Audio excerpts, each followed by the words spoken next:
New tonight, the final report on the U.S. Justice Department's investigation of President-elect Donald Trump shows that Arizona politicians provided key evidence.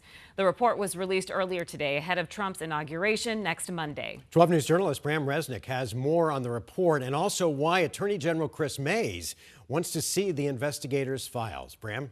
And Mark Special Counsel Jack Smith wrote that he had the evidence to criminally convict Donald Trump had the case been allowed to go to trial. Trump responded that, quote, Smith was deranged and the voters have spoken.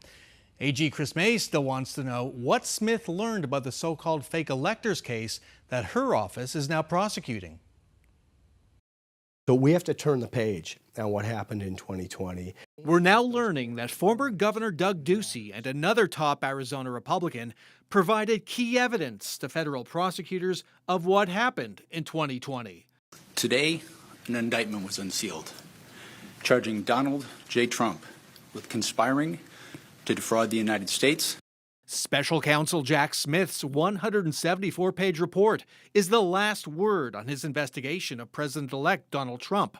Smith's report relied on evidence from Arizona to help build a case that Trump illegally attempted to overturn the 2020 election. Despite the lack of fraud evidence, Smith's report says, Mr. Trump and others continue to pressure the Arizona speaker to overturn the election results. For me to do that because somebody just asked me to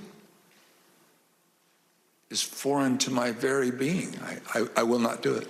Former Republican House Speaker Rusty Bowers testified about the Trump pressure campaign before the congressional committee investigating the January 6th insurrection. Smith's report goes on to say, Mr. Trump engaged in these efforts even though trusted state and party officials had told him from the outset that there was no evidence of fraud in the election. Then Governor Ducey was one of those state officials. The report says Ducey asked Trump for evidence of alleged fraud, but Trump never sent it. The Smith report also links Trump to Arizona's so-called fake elector scheme.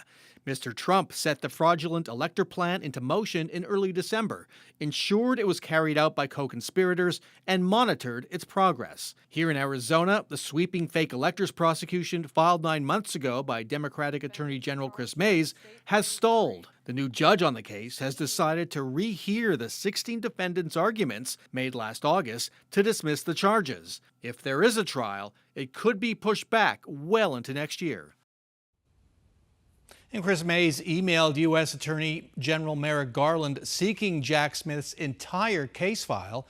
Mays says it would help her prosecution and perhaps provide evidence that would assist the defendants. Garland hasn't responded yet. Bram Resnick, 12 News. All right, Bram, thank you.